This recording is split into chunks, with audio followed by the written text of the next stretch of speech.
में जब आप पढ़ोगे, चलो एक वचन पढ़ते हैं मूसा के बारे में आपके लिए बाइबल से, ताकि आपको यहाँ पर एक पॉइंट सीखने को मिले और आप अपने मन को फिराओ परमेश्वर के साथ आगे बढ़ने के लिए।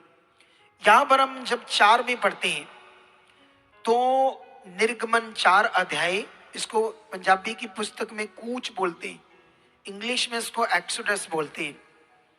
4 का 12 में पढ़ते क्या लिखा,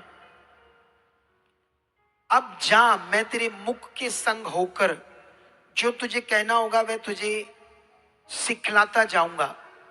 यहां आप जानते हो जब परमेश्वर ने मूसा को चुना अपने लोगों को छुड़ाने के लिए मिस्र की गुलामी से, तो यहां कितनी बार परमेश्वर को वो ना कर रहा था।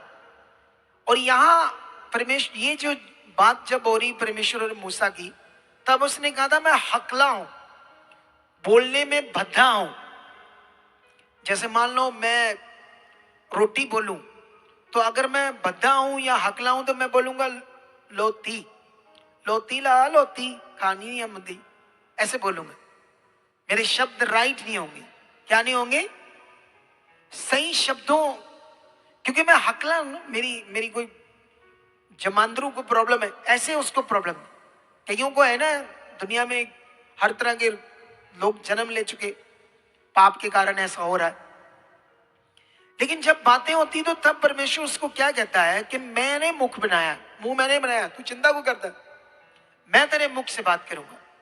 ये देखो, अब जा, मैं तेरे मुख के संग होकर जो तुझे कहना होगा वह तुझे सिखलाता जाऊंगा।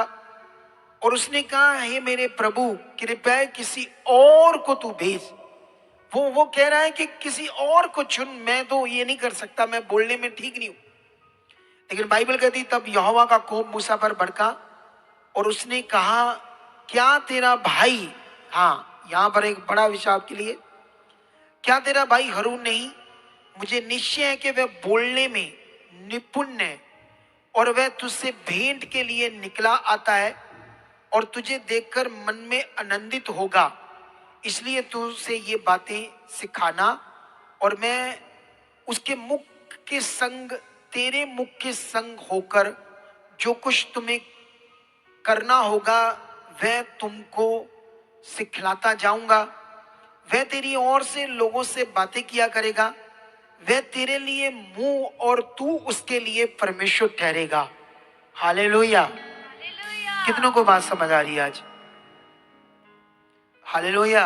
हालेलुया। कितने लोग रेडी हैं इस वचन को अच्छे से समझने के लिए? अब सोचने वाली बात है कि एक व्यक्ति बोलने में निपुण है, एक्सपर्ट है, एक व्यक्ति हकला है। लेकिन परमेश्वर कहता है डोंट वरी, अगर तू नहीं अच्छे से बातें कर सकता, मैं तुमसे बातें करूंगा, मैं तुम्हें बताऊंगा, तू हारून को बताना और हारून लोगों से बातें करेगा। सोचो, यहां पर आपको यहां एक चीज सीखनी है, बड़ा वाला विषय।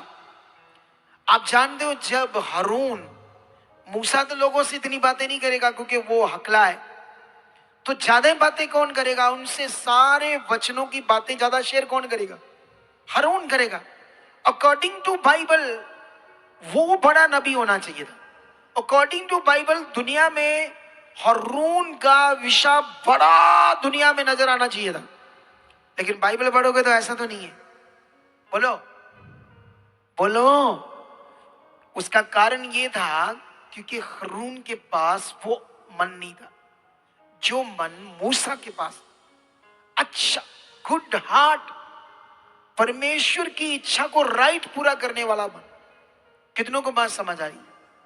जितना बड़ा मूसा नबी दुनिया में प्रकट हुआ, जबकि वो इतनी बातें नहीं कर रहा हारून। एक्सपर्ट कौन है? बातें निपुणता से कौन करेगा लोगों से? तो पूरी दुनिया को तो हारून के पीछे लगना चाहिए था, मूसा के पीछे तो नहीं लगना चाहिए था। लेकिन लोग किसको फॉलो कर रहे थे? मूसा को। इसी तरह से तुम जब परमेश्वर को मेरे मुंह से सुनकर फॉलो करोगे, उसकी इच्छा में चलोगे, तुम्हारी आशीष को कोई भी नहीं ले सकता, वो तुम्हारे ऊपर ठहरेगी। जो खुदा ने तुम्हारी जिंदगी में ठाना है तुम्हें देने के लिए, वो तुम्हारा होगा। तुम्हें उसे कोई छीन नहीं सकता, कोई आगे पीछे नहीं कर सकता। करोगे तो तुम खुद करोगे अपनी आशीष को आगे पीछे। कितनों को बात समझ आ रही? हम उसका खुद कारण होंगे। हमारा शरीर का मन, हमारी शरीर की सोचें आप कब फंस जाओ। इसीलिए आपको प्रार्थना में रहना है, अपने आप को रखना है प्रार्थना में, अपने परिवार को प्रार्थना में रखना है, परमेश्वर के सामने जाना है। परमेश्वर मेरी जिंदगी में कभी गंदी बात ना आए, मैं कभी गंदी वीडियोस ना देखूं, कभी गंदे विचार मेरी जिंदगी में ना आए, कभी दूसरी पराई स्त्री की और मेरी सोच ना आए। कवारे लड़के लड़कियां हो तो आपके दिमाग में कभी मेरे अंदर ये गंदी बातें ना आए कि मैं फ्रेंड बनाऊं, चैट करूं, गंदी बातें करूं। मेरे लिए जिससे शादी करना आपने रखा है, आप प्रकट करना, मैं तेरे साथ चलूंगा। अगर आप अपने आप को प्रार्थनाओं में रखते हो, अपने मन को, अपने जीवन को, तो तुम्हारी आशीष को कोई नहीं ले सकता। सवाल यहां क्या है? सवाल है, आज मैं तुम्हारे लिए एक वचन पढ़ता हूं, उसके बाद मैं आगे जाता हूं ताकि तुम्हें समझ आए परमेश्वर की अखंडता, तुम्हें उसके वचनों की महानता। क्योंकि सारी आशीषें, तुम शैतान को खुश करो, वो तुम्हें पैसा देगा, तुम्हें बिजनेस दे सकता है। जाओ, दुनिया में लोग नशा बेच रहे, ड्रग्स बेच रहे, कोठियां बना रहे, कारें बड़ी बड़ी ले रहे, लेकिन वो किसका काम कर रहे? शैतान का। वो पाप, घोर पाप, गंदा नीच काम कर रहे, गंदी चीजें कर रहे। दुनिया में जाओ, हेरा फेरी कितनी है, एक दिन वो नष्ट होंगी। हमारा काम नहीं है, हमारा काम है पवित्रताई में चलना, परमेश्वर के साथ चलना। एक दिन वही लोग तड़प तड़प कर मरेंगे, बीमारियों में, हालातों में, क्योंकि होना ही है। पाप की मजदूरी क्या है? मौत है। लेकिन तुम्हारे लिए वो अनंत जीवन भी नहीं पाएंगे, तुम अनंत जीवन भी पाओगे और उनसे ज्यादा आशीष पा सकते हो, उनसे ज्यादा आशीष हो सकते हो। ये बाइबल का वचन कभी बदल नहीं सकता, खुदा का कलाम कभी बदल नहीं सकता, लेकिन तुम्हें अपने आप को बढ़ाना होगा। अभी ये फेस्टिवल आया था, वो क्या कहते हैं, दीपावली। कितने मसीह लोग दिख ही नहीं रहे थे, पता नहीं कौन कौन से। हमारे लिए थोड़ी है संसार के फेस्टिवल, हमारे लिए तो परमेश्वर के साथ चलना है हमारा काम। क्योंकि मनुष्यों ने जो बनाया है रीति रिवाज, वो हमारी जिंदगी में स्थान नहीं। हमारी जिंदगी में स्थान है परमेश्वर का, सबसे पहले उसकी इच्छा। कितनों को बात समझ आ रही? अगर तुम्हें ये समझ नहीं है, अगर तुम मसीह होकर संसार की रीति रिवाजों में पहला स्थान दे रहे हो, संगति छोड़ रहे हो, ये वो कर रहे हो, तो क्या हो तुम? मसीह का हो? तुम तो स्वार्थी हो, फिर तुम तो काम के लिए बने हो। ऐसे लोगों की गारंटी नहीं कब फंस सकते, कब शैतान उन्हें मार सकता, आगे पीछे कर सकता है, क्योंकि वो स्वार्थी रिश्ता है। आप एक सिख बंदे हो सकते हो, आप पगड़ी बांधते हो, ठीक है, डोंट वरी, ये आपकी आस्था है। आपको कोई नहीं रोकता कि आप ऐसे बनो ऐसे बनो, क्योंकि बाहरी रूप का मतलब नहीं है, ये मतलब है अंदर के रूप का। सुनो, आप कॉन्ट्रैक्टर हो सकते हो, बिजनेसमैन हो सकते हो, आपकी कोई जॉब हो सकती है, आप पगड़ी बांधे हुए, आप लोगों के सामने, कभी भी किसी विश्वासी से घर वालों का फोन आता है, बोलो ऊंचे जय मसीह की, सबसे सामने बोलो। वो तुमसे क्वेश्चन करें, तू तो सिख है, तू तो हिंदू है, तू जय मसीह करता है, उसको बोलो मैं जीवित खुदा को जान गया हूं। जीवित खुदा कौन है? पापों को क्षमा कौन करता है? मैं कहते नहीं जान। अरे गवाही दो उसकी लोगों के सामने, वो पूछे तुमसे, अच्छा ऐसा क्या है, तुम क्या तेरे साथ हुआ, तू जीवित खुदा में हो? तभी रूहें बचेगी। जब तुम पहले स्वार्थी और डरते हो लोगों से, कहते जय मसीह नहीं लेते, नाम नहीं लेते प्रभु का, तो फिर रिश्ता क्या है? कैसे मैं कहूं तुम्हारा नाम जीवन की पोथी में लिखा, जब तुम्हारा, क्योंकि बाइबल में तो लिखा था कि तुम, यीशु मसीह ने कहा था, तुम मेरा इनकार मनुष्यों के सामने करोगे, मैं तुम्हारा पिता के सामने करूंगा। अगर तुम मनुष्यों के सामने मुझे मानोगे कि मैं तुम्हारा प्रभु, और मैं भी तुम्हें पिता के सामने मानूंगा कि तुम मेरे हो। क्या तुम्हारे अंदर वचन है? क्या तुम्हारे अंदर मसीहत को प्रकट करने की, उसका काम करने की, रूहों को बचाने की? परमेश्वर जो जीवित है, आप जानते हो, आप गर्व से दुनिया के सामने बोलोगे आप किसके हो, क्योंकि तुम उसके हो जिसने दुनिया रची। तुम्हें गर्व होना चाहिए। अगर तुम डरते हो तो अभी भी तुम्हारे अंदर पाप है। अभी भी शारीरिक जीवन है। अगर दुनिया के सामने तुम्हें डर है मसीह में चलकर, तुम गर्व से नहीं कह रहे तुम किसके हो, किसने दुनिया रची है। अरे तुम्हें ये तो मान होना चाहिए ना कि तुम अब उसको मानते हो जिसने दुनिया रची है। ऐसा विश्वास वाला बंदा सोचे कि मुझे जो मिला है उसका 1000 गुना बाकी है जो उसने रोक रखा है। इसीलिए इस विश्वास ना करने के कारण 1000 गुना ज्यादा उसने रोक रखा है। इंसान है, छोटी सोच है, छोटी बुद्धि है, उसके बाद जितना आया उसने सोचा बहुत है। अरे उसने कहा वो चीजें ना तुमने आंख से देखी, ना कानों से सुनी, ना तुम्हारी कभी सोच में आई, मैंने अपने प्यार करने वालों के लिए वो तैयार करके रखी है। वो आशीषें तैयार करके रखी। तो क्या तुम चाहते हो परमेश्वर के बड़े कलाम को, वचनों को समझना? तो इसके लिए हम लूका की पुस्तक में जाएंगे, एक वचन पढ़ेंगे तुम्हारे लिए, ताकि तुम्हें समझ आए यहां पर परमेश्वर का वचन क्या कहता है।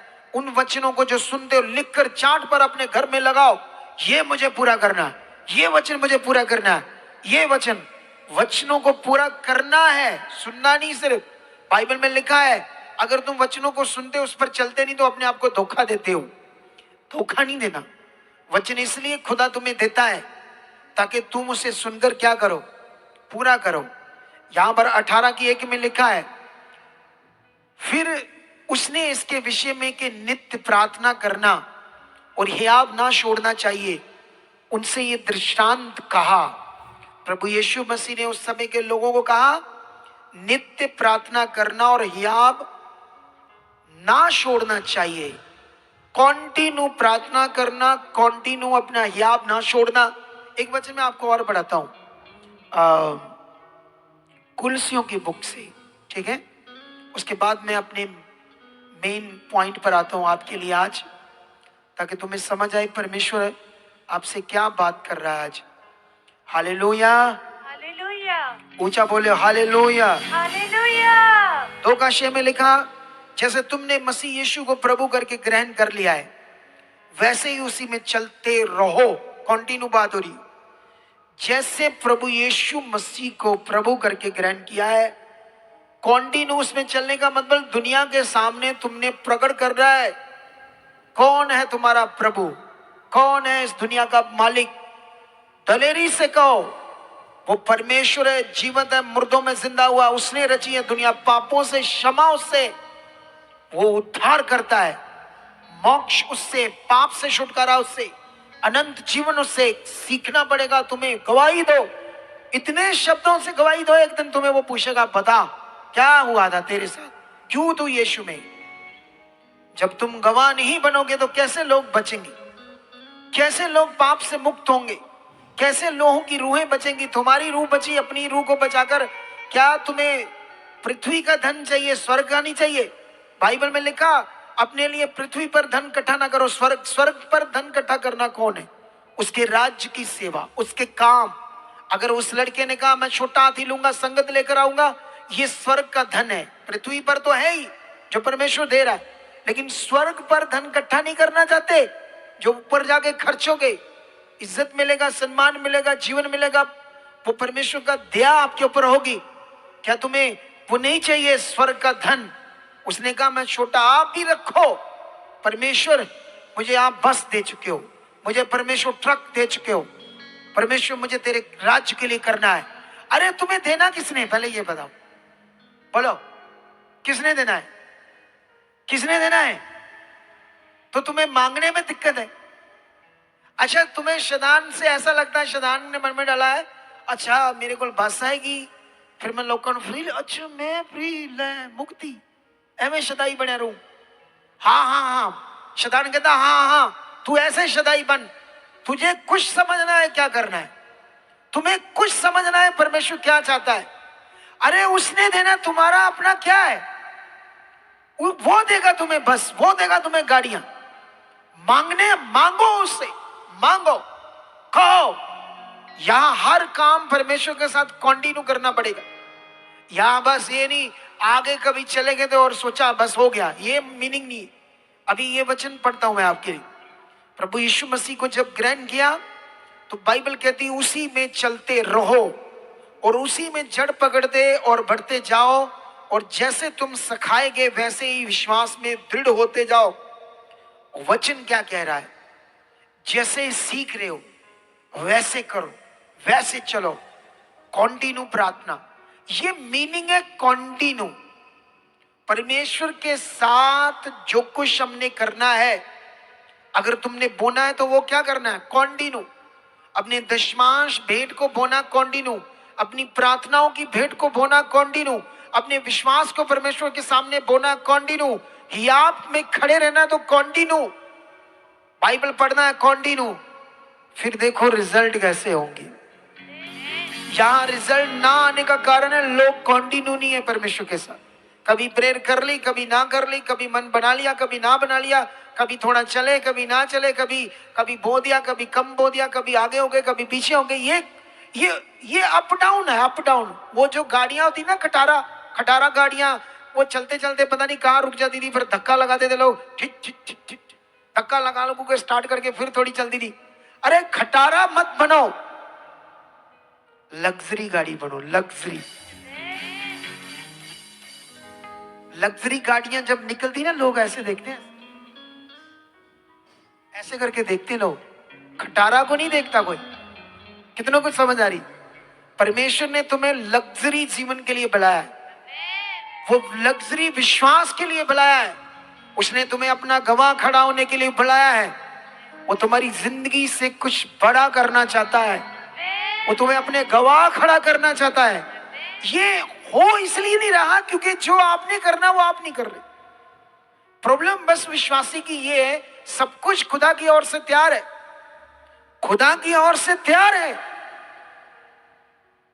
अगर तैयार ना होता तो ये गवाहियां ना होती, तैयार ना होते तो लोगों की कैंसर ना जाती, तैयार ना होता तो वो बंदा बैठा चेयर पर सौलियां बन गई मल्टीपल ब्रेन में, डॉक्टरों ने बड़े हॉस्पिटल से, वो फौजी था, करोड़ों रुपए लग गए, पता नहीं लाखों कितने, वो ऑपरेट किया, फिर दोबारा बन गई, डॉक्टरों ने क्या सेवा कर लो। अगर परमेश्वर का सब कुछ तैयार नहीं है, आशीष तैयार नहीं है, उसकी सामर्थ तैयार नहीं है, उसका वचन निष्फल है, अगर निष्फल उसके वचन में वो फल नहीं है, उसके वचन में वो सामर्थ नहीं, तो वो आज मुर्दा होता, आज वो जिंदा ना होता।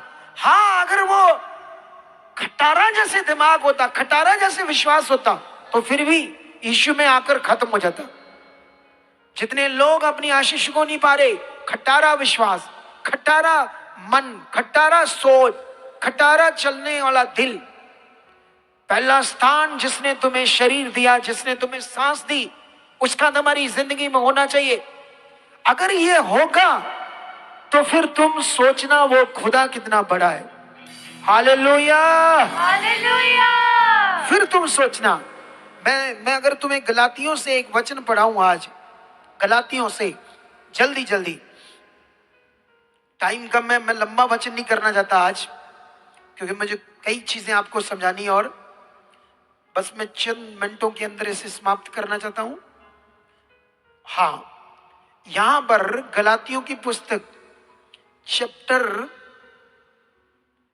3 का 10 से कंटिन्यू पढ़ते 14 तक क्या लिखा है, ठीक है? इसलिए जितने लोग व्यवस्था के कामों पर भरोसा रखते हैं वे सब शाप के अधीन हैं, क्योंकि लिखा है जो कि व्यवस्था की पुस्तक में लिखी हुई सब बातों के करने में स्थिर नहीं रहता है वह शापित है। पर यह बात प्रकट है कि व्यवस्था के द्वारा परमेश्वर के यहां कोई धर्मी नहीं ठहरता, क्योंकि धर्मी जन विश्वास से जीवित रहेगा, पर व्यवस्था का विश्वास से कोई संबंध नहीं, क्योंकि जो उनको मानेगा वह उनके कारण जीवित रहेगा। मसीह ने जो हमारे लिए शापित बना, हमें मोल लेकर व्यवस्था के शाप से छुड़ाया, क्योंकि लिखा है जो कोई काठ पर लटकाया जाता है वह शापित है। इस वचन को सीखो, कितना बड़ा वचन है। यीशु हमारे लिए शापित क्यों बना? बाइबल में लिखा है वो हमारे लिए कंगाल बना ताकि हम धनी हो जाएं। वचनों को सीखो। आप जानते हो, मैं जब यीशु मसीह में आया तो मैंने अपनी पत्नी को अपने भाई के जहां छोड़ा था, और मैं दूसरी जगह पर अपना ठेका पकड़ा था, काम पकड़ा था, मैं छोटा मोटा कॉन्ट्रैक्टर था। तब मैं यीशु में आया था। मेरी गवाही सुनी आपने, शॉर्ट में बता रहा हूं। वहां एक अनपढ़ था, उसको पंजाबी भी नहीं पढ़नी आती थी, लेकिन वो पास्टर उसको कहते थे, यह था पास्टर। लेकिन उसी के यहाँ मेरी वाइफ ने प्रेयर कराई थी। तब मैं वहां गया, मैंने बड़े क्वेश्चन उसके सामने रखे, फिर मैं वहां जुड़ा रहा। आज वो पास्टर दुनिया में जिंदा नहीं है, ठीक है, वो मसीह में सो गया है, जल्दी सो गया था वो, ठीक है। उसके बाद एक और पास्टर जिसके पास में संगति में जाता था, वो दूसरा एरिया था, मैं अपने एरिया में आया जब, तो मैं सोचता था मेरे घर में पास कोई चर्च हो, तो वो मुझे पास्टर मिला, ठीक है। जब वो मुझे मिला तो उसी से मैंने 2004 में बपतिस्मा लिया, मैंने, मेरी वाइफ ने। वो भी आज दुनिया में नहीं है, मसीह में सो गया। फिर एक और पास्टर के पास मैं गया। उसके बाद मेरा मन खुल गया था, मैं चाहता था, क्योंकि जितने मैं पास्टरों के पास, तीनों के पास गया, मेरी वचनों की तसल्ली नहीं हो रही थी। दो तो सो गए, तीसरे से हो नहीं रही थी। चौथा परमेश्वर ने, मैं एक अगुए के पास वो वचनों की शिक्षा देता था। इन 4 जगह पर मैं गया, 4 जगह से चला मैं। लेकिन आज अगर मैं किसी को मिला हूं इधर उधर, तुम्हें बहुत सारे झूठे लोग मिलेंगे जो ये कहेंगे हमारा चेला है, हमने इसको पॉइंट किया। पहले दिमाग रखो, ये अगर मैं उनका चेला हूं तो वो तो मुझसे ज्यादा एक्सपर्ट होने चाहिए ज्ञान में, सब बातों में। बोलो क्या होने चाहिए? तुम्हें कई सारे मिल सकते हैं तुम्हारा मन खराब करने के लिए। क्या करने के लिए? क्योंकि वो लोग, आप जानते हो, मेरे द्वारा कई लोग आए, आज कई लोग आज मेरी चर्च में नहीं है लेकिन पास्टर है। मैंने कभी नाम नहीं लिया कि वो मेरा चेला ही है, वो है। मुझे जो चीजें साइड पर होगी उनको नहीं पकड़ना, मुझे वो करना जो खुदा मुझे दिखा रहा है सामने। आपको समझ आ रही कि नहीं? जो चीज मेरे साथ नहीं है, जो चीज हमारे लिए नहीं है, उसको साइड पर कर दो। मुझे वो अब करना जो परमेश्वर ने मेरे सामने रखा है। कितनों को बात समझ आ रही है? आप जानते हो, जो चौथा वाला मेरा अगुआ था, मैंने 7 साल उसके अधीनगी की, उसकी हर बात को माना। लेकिन मैं एक बार ठोकर खाया एक बड़े विषय से, तब मैंने छोड़ दिया सब कुछ। प्रभु को भी छोड़ने वाला था, इतने बुरे हालात में चला गया था ठोकर खाकर। लेकिन परमेश्वर ने मेरे अंदर क्या देखा, मूसा के अंदर क्या देखा, कि उसने मूसा को ही कहा कि तू ही मेरा काम करेगा। परमेश्वर ने इसीलिए मुझे चुना। आज जो मेरे पास ज्ञान है, जो टीचिंग है, अगर किसी दूसरे के पास है जो ये कहता है कि मैं उसका गुरु हूं, अगुआ हूं, तो फिर उसके पास ये होनी चाहिए। वो तो रीति रिवाजों में, कहाँ है वो, कहाँ है वो तो रीति रिवाजों में पड़े हुए लोग हैं। तो इसीलिए ये सीख लो आप लोग, आपको बढ़ना होगा, आपको ध्यान देना होगा। बाइबल ये कहती, यीशु तुम्हारे लिए शापित बना, तुम्हें अशिष्ट करने के लिए। शैतान तुम्हें गुमराह करना चाहता है, तुम्हारे फेथ से, तुम्हारे विश्वास से वो तुम्हें खटारा रखना चाहता है, खटारा सोच, खटारा मन। मैं तुम्हें बताना चाहता हूं, तुम्हारी आशीष तब है जब एक अगुआ तुम्हें राइट परमेश्वर के साथ कर रहा है।